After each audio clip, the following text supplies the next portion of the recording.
যেমন হযরত ইমাম হুসাইন প্রশ্ন করলেন, প্রশ্নের উত্তর দিতে সম্ভব হলো না, তেমনি আমার ইমাম গর্জে উঠলেন, আল্লাহর নাম নিলেন, দরুদে পাক শুরু করলেন পড়তে এবং যে তলোয়ারখানা হাতে নিলেন এই তলোয়ারখানার নাম হচ্ছে জুলফিকার নামক তলোয়ার নিয়ে আপনার ফেসাতে উড়াতে শুরু করলেন। আর এসে সেনাবাহিনীকে এমন ভাবে আপনার টুকরো টুকরো করে কাটতে লাগলেন যেমন আপনার গাজর এবং মূলো কাটার মতো দুই ভাগে বিভক্ত করে দেয়।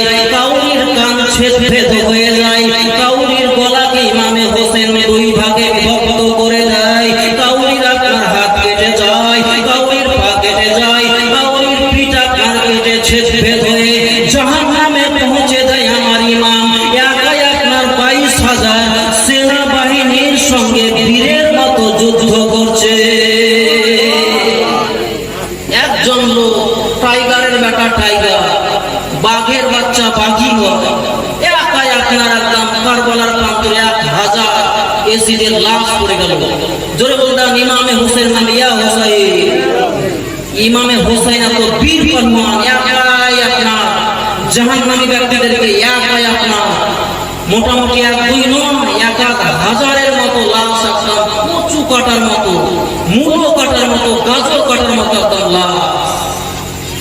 আমার ইমাম সকালে পানি পান করেননি, 8-10 দিন থেকে কিছু খাননি, 8-10 দিন থেকে আপনার অনাহারে আছেন, পিপাসিত হয়ে আছেন। তবুও এমন আপনার শক্তি আল্লাহ পাক দান করেছেন, সুবহানাল্লাহ।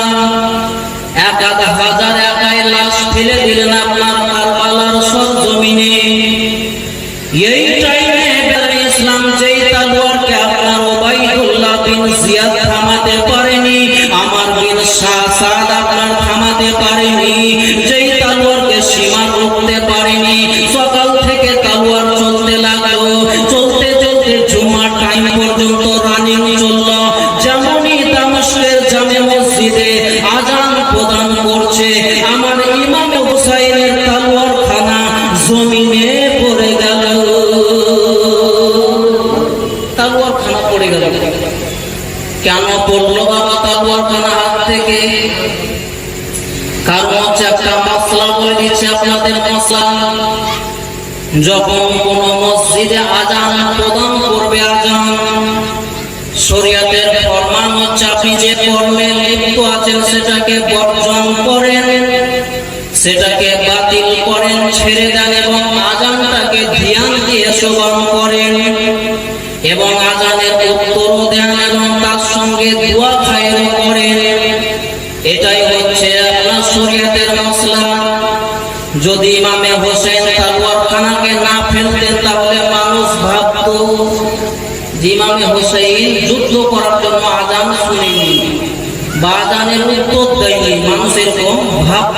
আমার ইমাম হোসেন যেমনই বাবা আপনার তলোয়ারখানাকে ফেললেন, তেমনি সীমা ওই এজিদের টিমেদের মধ্যে যারা ছিল headmaster, head of the department, তারা আপনার পরামর্শ করলো যে কয়েকদিন ধরে ইমাম হোসেন খায়নি অথচ আমাদের 1000 লাশ ফেললো, এবার যদি আজানের পরে আবার তলোয়ার ধরে নেয় তাহলে আমাদের 22,000কে ঠিক বেঠিক করে দেবে, আপনার চূর্ণ বিচূর্ণ করে দেবে, নিষ্পনাবদ করে দেবে, যার জন্য আর সময় দেওয়া হবে না, আর সুযোগ দেওয়া হবে না। আপনার ওবাইদুল্লাহ বিন জিয়াদ এবং আমার বিন সাদারা পরামর্শ করলো তাড়াতাড়ি যাও আর গিয়ে ইমামে হোসেনের সিনাতে চেপে যাও, হাত দুখানাকে ধরে নাও, পা দুখানাকে শিকলি দ্বারা মজবুত করে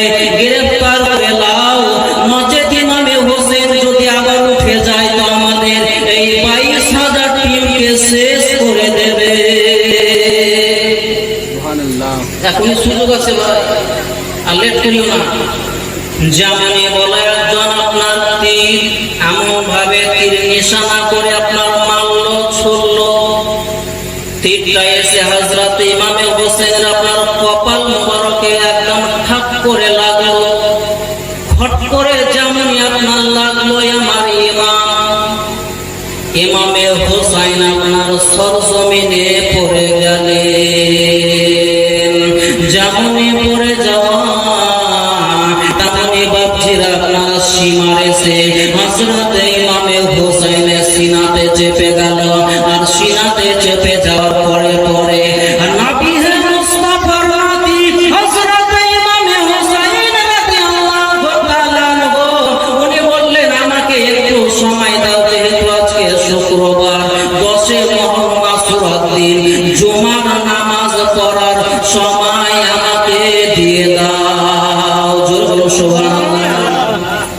আমরা কেমন মুসলমান, নতুন বিয়ে করেছে তো বলছে নামাজ পড়া যাবে না, কেন বলছে আপনার বয়স হয়নি। বয়স এ বলছে আমি ব্যবসাতে ব্যস্ত, নামাজ পড়তে টাইম পেয়ে না।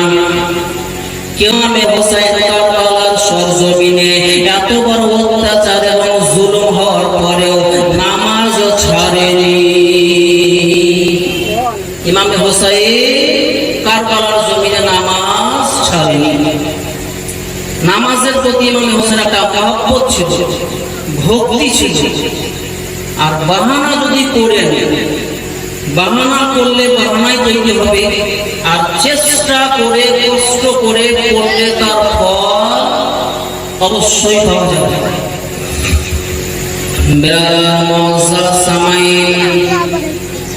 নামাজ পড়বেন আমার ইমাম হোসেন কারবালাতে পানি নেই, পানি। নামাজ পড়ার আগে কি করতে হয় বলুন দেখে? ওযু করতে হয়, ঠিক কথা। ওযু না করলে নামাজ পড়া চলে না।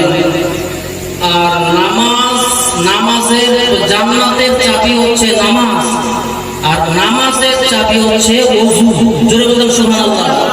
হযরত ইমামে হোসেন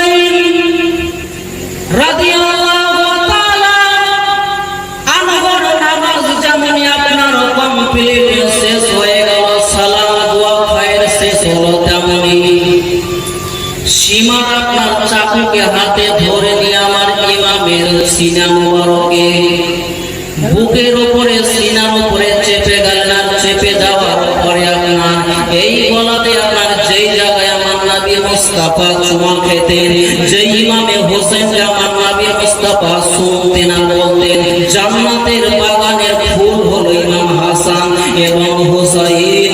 বেরাদার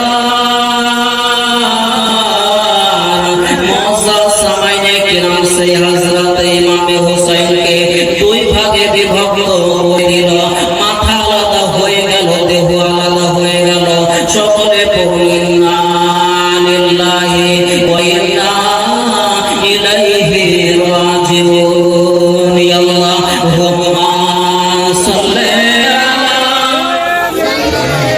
বেরাদার হযরত ইমাম তো শহীদ, ওনার তরফ থেকে যাহারাই ছিলেন মরণ পূর্বে শহীদ হয়ে গেছিলেন। সময়ের অভাবে আমি সেই দিকে বিস্তারিত বর্ণনা না গিয়ে সোজা লাইনে টেনে দিচ্ছি। তারা কত আপনার জালিম ছিল, অত্যাচার ছিল। আমার ইমামে হোসেনের নাতি, নবীর নাতি ইমামে হোসেনের লাশ কারবালার জমিনে পড়ে আছে। এর উপর দিয়ে আপনার ঘোড়াকে দৌড়াদৌড়ি করাচ্ছে, লাশের উপরে কত নির্মম ভাবে অত্যাচার জুলুম। শহীদ হয়ে গেছে, ইন্তেকালও করে গেছেন উনি। মরা লাশের উপরে ঘোড়া চাপাচ্ছে। ঘোড়া এজি দাঁড়িয়ে থেকে চলাচল চাপাও, ঘোড়া ঘোড়া দৌড়াদৌড়ি করাও। বেড়ার হাজার হাজার ঘোড়া দৌড়াদৌড়ি করা হলো। এবং নেশা ছিল, বল্লম ছিল ওর আপনার ডগাতে বা আগাতে। ইমাম হোসেনের মাথাকে এরকম ভাবে বিঁধে নিয়েছে যে কুফার গলিতে গলিতে এসিডের নাড়া দিচ্ছে, আর ঢোল বাজছে, বাজনা বাজছে, মদ চালাচ্ছে, আর মেয়েদেরকে নিয়ে নোংরামি করছে। রাস্তায় যেতে যেতে এক ভদ্রলোক কি অমুসলিম সে দেখতে পেয়ে দান করালো লাশকে। দাঁড়াও দাঁড়াও, কত পয়সা নেবে বলো? যদি লাখ টাকা লাও তবুও ভালো, কিন্তু লাশটাকে একবার নামাও দেখে নিচ্ছে। লক্ষ টাকার বিনিময়ে আপনার ওই উঁচু থেকে লাশ মোবারকের মাথাটাকে ইমামে হুসাইনের নিচে নামানো হলো। যেমনই বেরাদারে ইসলাম, ইমামে হুসাইনের ঠোঁট দুটো জিন্দা মানুষের মতো আপনার লাফালাফি করছে এবং ইমামে হুসাইনের নিকটে আপনার কান নিয়ে যাওয়া হলো, কর্ণপাত করে শোনা হলো। তো ইমামে হুসাইন ওই আপনার তালোয়ারের আঘাতে, নেজা বল্লমের আঘাতে সূরা কাহাফ কোরআন শরীফ তেলাওয়াত করছে। কোরআন ঘোষণা করে ওয়ালা তাকুলু লিমান ইয়াকতালু ফি সাবিলিল্লাহি ইয়ামওয়াতা বাল আহইয়া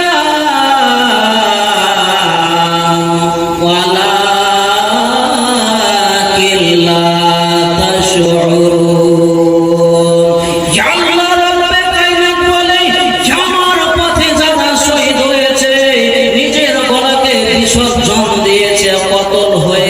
তাদেরকে মরা বলা তো চলবে না, চলবে না, এমনকি মরে গেছে বলে ধারণা পর্যন্ত করা যাবে না। কেন কোরআন বলছে